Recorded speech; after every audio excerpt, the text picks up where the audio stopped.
Alhamdulillahirabbil alamin wassalatu wassalamu ala asyrafil anbiya'i wal mursalin wa ala alihi wa sahbihi ajma'in.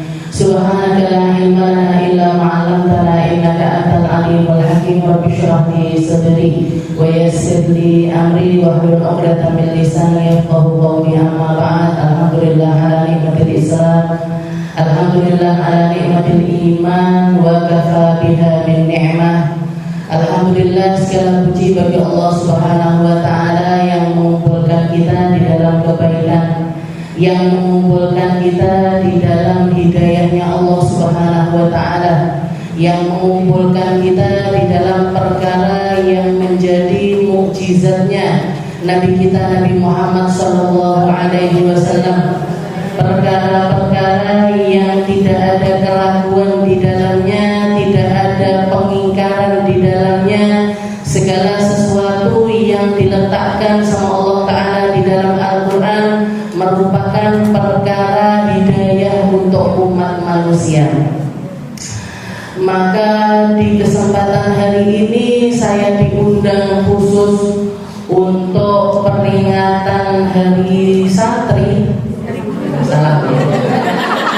peringatan Hari Guru, walaupun saya nggak berkecimpung bersama jenengan di dalam rutinan setiap Senin dan Rabu, saya niku trauma Bu. Pas waktu datang, ayo Bu, siapa yang mau saya simak? Bohongi loh, boten Ustazah, boten. Gak ada yang mau sensi Minggu semuanya campur-campur ya sudah, saya gak mau datang lagi. Alhamdulillah, kita perlu bersyukur kepada Allah Subhanahu wa Ta'ala dengan dilapangkan hatinya, dilapangkan waktunya. Jenengan dikasih kesempatan sama Allah Ta'ala ngaji dengan pengajian atau ngaji dengan tingkat keseriusan yang lebih tinggi, dibimbing sama ustazah-ustazah yang saya yakin sabari pol-polan, kalah kalau muridnya. Ustazah mau naik kok ustazah. Saya sudah bisa bayangkan itu. Tapi alhamdulillah, ini seninya. Jadi ngaji Al-Quran itu memang sesuatu yang istimewa, yang diberikan sama Allah Ta'ala hanya kepada hamba-hamba yang istimewa. Makanya modelnya istimewa. Alhamdulillah.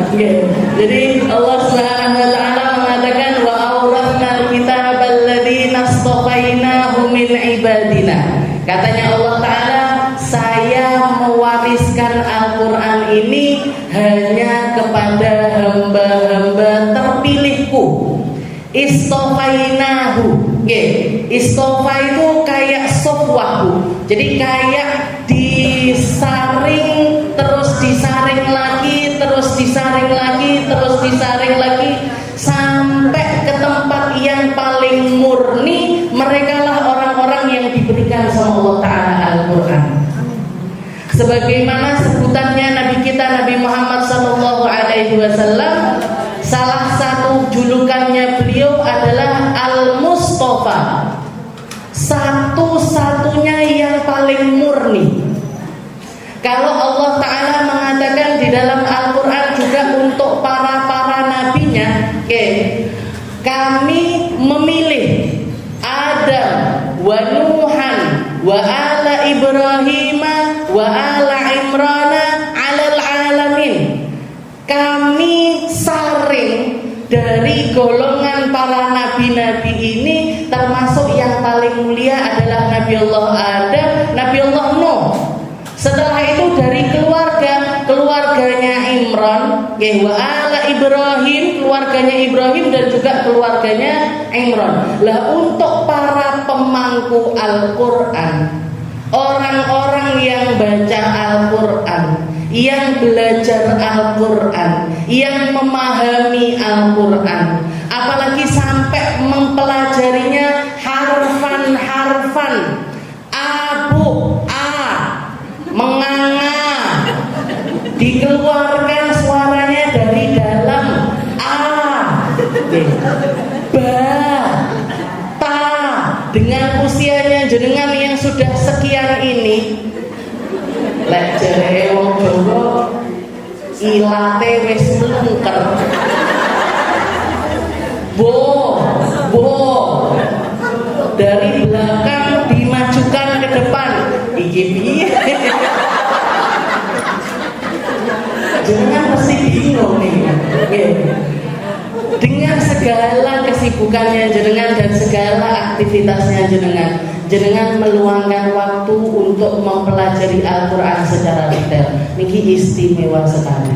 Gurunya istimewa. Istimewa apa? Makanya gurunya istimewa, muridnya istimewa. Jadi apa yang kita pelajari ini jenengan rasakan, jenengan resapi, jenengan renungkan. Jenengan renungkan, yang ada di hadapan saya ini bukan sesuatu yang biasa-biasa saja. Yang sedang saya pelajari ini bukan perkara kecil. Yang sedang saya pelajari ini bukan cuma untuk ngisi waktu luang saja karena pengangguran, boten. Tapi karena saya memang ingin mengkaji sesuatu yang menjadi pilihannya Allah Subhanahu wa Ta'ala. Jadi bahkan diceritakan Nabi Muhammad SAW mengatakan di dalam salah satu hadisnya, Innallaha lamma nadhara ila ahlil ard. Ketika Allah Ta'ala memandang kepada para penduduk bumi, arabahum wa ajamahum, Allah Ta'ala ngelihat orang Arabnya, orang non-Arabnya, famaqatahum. Allah Ta'ala murka sama seluruh penduduk bumi. Nesu banget Bu. Allah Ta'ala ngelihat maksiat di mana-mana, pengingkaran di mana-mana, keburukan di mana-mana, dan itu yang terjadi sampai zaman sekarang ini. Seluruh keburukan terjadi merata di mana-mana. Famaqatahum arabahum wa ajamahum. Dikatakan Allah Ta'ala murka sama orang Arabnya, Allah Ta'ala murka sama orang ajamnya, sama orang non-Arabnya. Illa min baqaya ahlal kitab. Tapi yang bikin Allah Ta'ala enggan untuk menurunkan azabnya, yang bikin Allah Ta'ala enggak mengutus para tentaranya untuk menghancurkan penduduk bumi adalah ketika Allah Ta'ala melihat baqaya min ahlil kitab, orang-orang yang tersisa yang masih berpegangan dengan Al-Quran, menjadikan Al-Quran ini bagian dari hidupnya, menjadikan Al-Quran ini salah satu pilar terkuatnya, menjadikan Al-Quran ini sesuatu yang dia pilih untuk dia habiskan dengan harapan nanti di akhirat digolongkan sama para ahli Al-Quran. Kalau kita ngomongin ahli Al-Quran, kan udah enek ahli-ahli nih awake dhewe. Nggih to, naik kelas panjang pendek mudun neh, naik dengung panjang pendek lali, naik ke kelas Quran dengungnya lali. Curhatan bisa dijah tadi. Jadi istilahnya kita kalau mau jadi ahli Al-Quran itu derajat yang tinggi, sing koyo angel banget ini kalau saya mau jadi para ahli. Tapi kita tetap berharap, semoga kita masuk di dalam perkataannya Nabi Muhammad SAW ini tadi, illa min baqaya ahlil kitab. Kami masuk di dalam golongan orang-orang yang tersisa, yang berpegangan dengan Alkitab, yang berpegangan dengan Al-Quran, sehingga marahnya Allah Ta'ala ini mereda, sehingga azab yang mau diturunkan ini nggak jadi turun.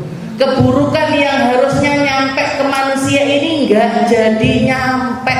Itu harapannya kita, dijauhkan kita dari balak zahir maupun balak batin.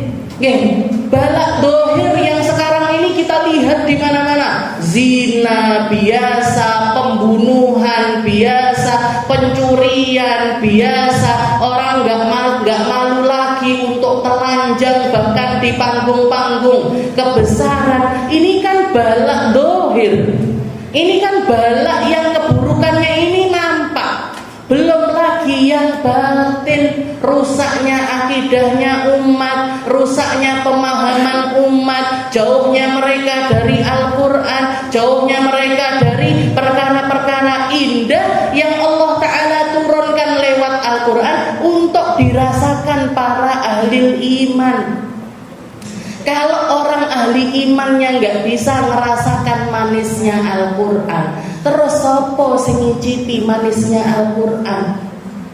Kalau bukan kita umat Islam yang menjadi orang-orang yang berpegangan erat dengan Al-Quran, terus siapa? Al-Quran ini hanya akan menjadi buku yang dibaca, gak ngasih hidayah, gak membenahi umat, gak membenahi segala sesuatu yang terjadi di dalam kehidupan manusia. Padahal jelas Allah Ta'ala mengatakan alif lam mim, dzalikal kitabul la raiba fi hudal lil muttaqin. Bisa dibaca la raiba alif lam dzalikal kitabul la raib fihi hudan. Fihi, jadi bisa di sini, bisa berhenti di raib, bisa berhenti, bisa mulai dari hudan. Jadi bisa berhenti di raib, bisa berhenti di fi. Kalau biasanya titik 3 apa itu? Makna kok. Berhenti di salah satu titik 3. Jadi istilahnya kenapa? Jadi kalau bacaannya seperti itu juga Allah Ta'ala itu pengen ngasih paham kepada kita. Ini kitab yang gak ada keraguan, fihi hudan. Seluruh isinya Al-Quran itu hidayah. Apa itu hidayah, Ustazah? Petunjuk. Jenengan mau nyari apapun lewat Al-Quran bisa. Sing loro golek obat dari Quran bisa. Yang lagi kesulitan nyari petunjuk lewat Al-Quran bisa. Yang mau nyari barokah, ngambil barokahnya Al-Quran bisa. Jenengan woco, jenengan perhatikan, jenengan cari tahu isi di dalamnya, maka kita semuanya akan mendapatkan hidayahnya. Dan keseluruhan dari mulai awal ayat sampai akhir ayat itu semuanya isinya adalah petunjuk-petunjuk dari Allah Subhanahu wa Ta'ala yang akan memahamkan kita piye carane urip sing apik, gimana caranya menjadi hamba-hamba yang benar-benar taat sama Allah Ta'ala. Karena nggak semua orang baca Al-Quran dapat hidayahnya Al-Quran, nggak semua orang yang baca Al-Quran bisa ngambil kebaikannya Al-Quran, enggak. Kalau kita nggak benar di dalam memperlakukan Al-Quran, juga ada banyak keburukan yang akan datang. Istilahnya kalau orang Jawa bilangnya kualat. Makanya Ustazah Khadijah tadi kalau bilang Bu, Qurannya taruh di atas, Qurannya kalau jatuh dicium dan lain sebagainya, itu semuanya bukan sesuatu yang berlebihan, enggak. Tapi itu semuanya adalah perlakuannya kita dengan Al-Quran, dengan harapan Al-Quran ini nyelamatin kita. Bukan kita yang nyelamatin Al-Quran. Al-Qurannya sudah pasti selamat. Al-Quran itu sebelum diturunkan ke bumi sudah ada di Lauhil Mahfudz sana.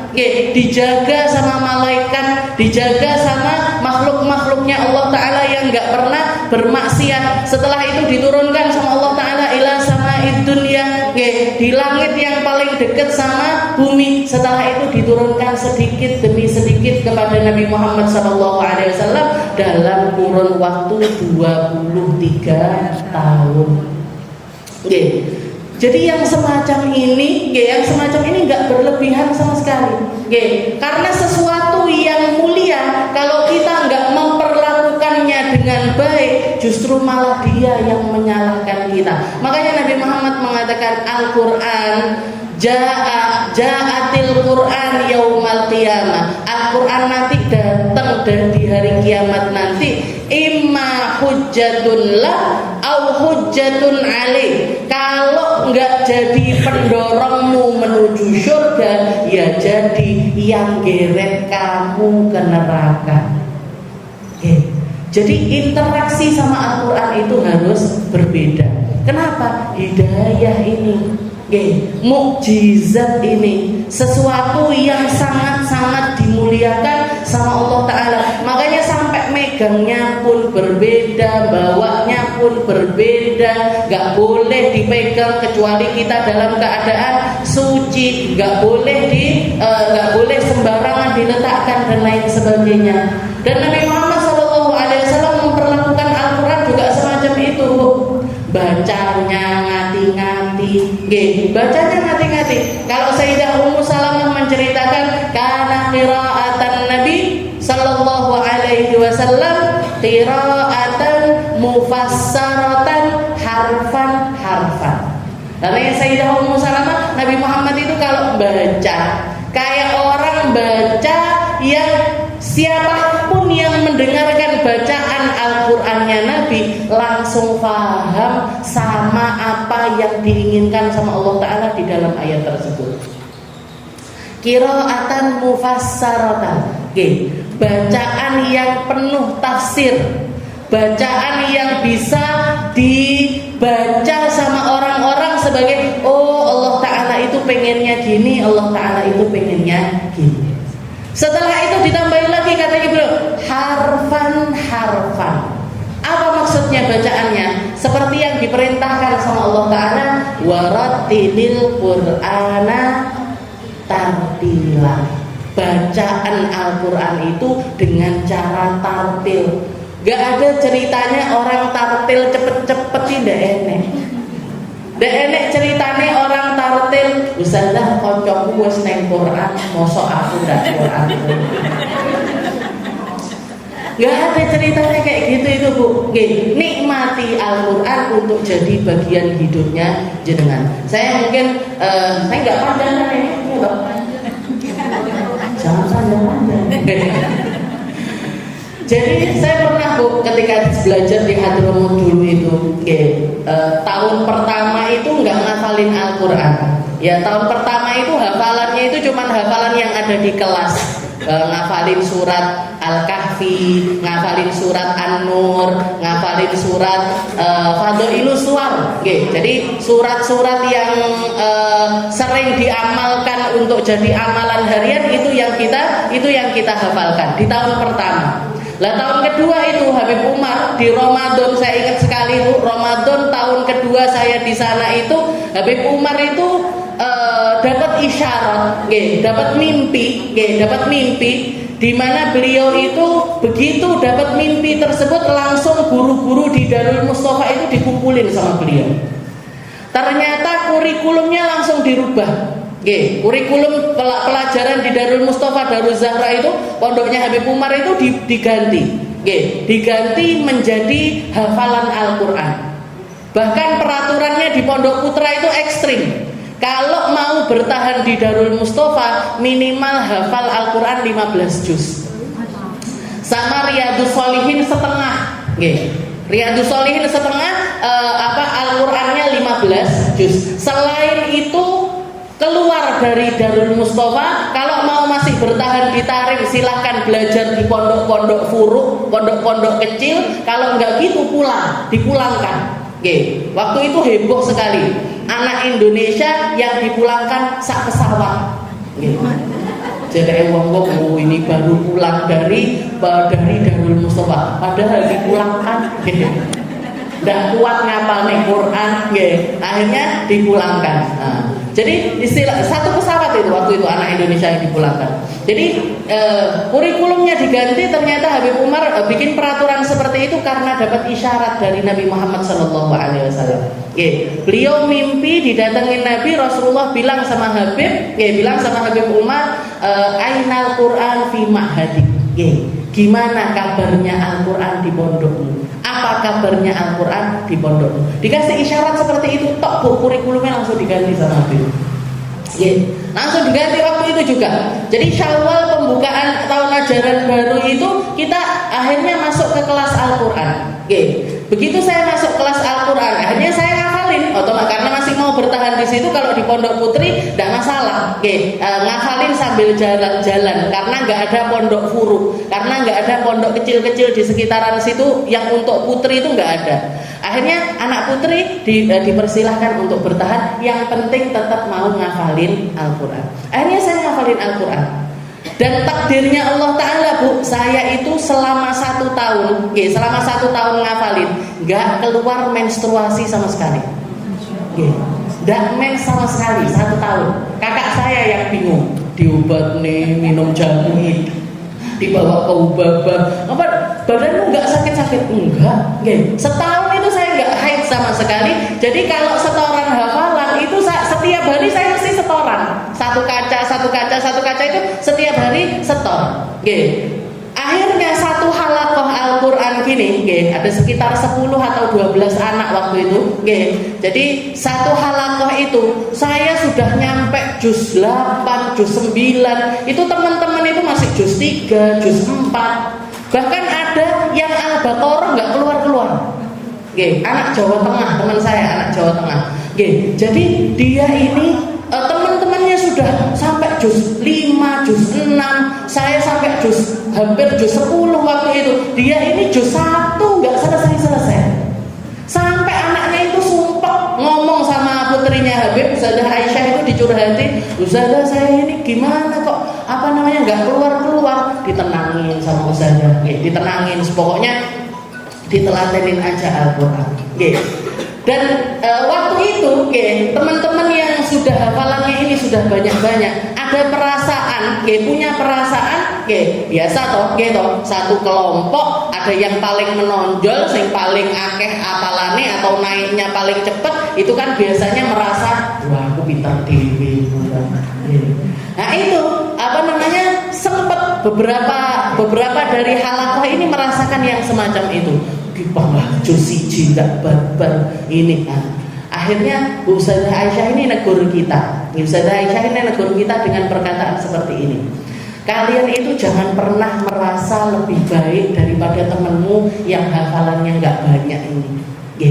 Antara yang hafalannya banyak sama yang hafalannya sedikit itu sama aja. Kok bisa Ustazah? Iya, sama aja. Karena porsi kalian di dalam menghafal Al-Quran itu sama. Hari-harinya sama, waktu yang dihabiskan itu sama. Cuman bedanya kalau kalian naik ke lembaran yang lain, kalian ganti ngaji lembaran yang lain. Kalau yang satunya ini panggah kuwian, tetap di lembaran-lembaran yang itu aja. Juz 1 nggak keluar. Tapi porsi pahalanya sama. Karena yang dibaca antara yang ini sama yang ini sama. Makanya jenengan nggak usah meri bu, nggak munggah. Bocoku wis Quran kabeh, aku kok panggah jilid siji ae. Nggak apa-apa bu, kan datangnya tetap sama, jamnya tetap sama. Gitu. Cuman yang bedanya yang ini naik-naik, yang jenengan panggah bumi ya. Panggah neng tok gak berban. Neng gone sot gak berban. Nah, gimana? Gak apa-apa, Bu. Karena porsi belajarnya sama, porsi belajarnya sama, hanya saja yang ini beda-beda, yang ini tetap berada di tempat tersebut. Dan yang seperti itu bukan aib. Yang seperti itu jatah dari Allah Ta'ala. Yang satu diuji diuji, biar hatinya ini nggak merasa lebih baik daripada temannya. Yang satunya lagi diuji piye sabare ngadepi Al-Quran.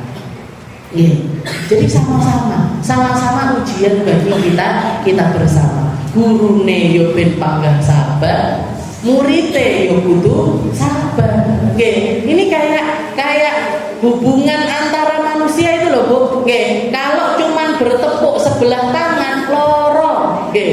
Tapi kalau sama-sama memahami, maka semua yang terjadi di tempat jenengan belajar ini semuanya adalah keindahan. Dan kembali lagi, yang kita cari apa? Jenengan ngaji maunya apa? Maunya kelompok-kelompok karo koncone. Lek arep kelompok-kelompok karo koncone jangan di sini, di tempat yang lainnya.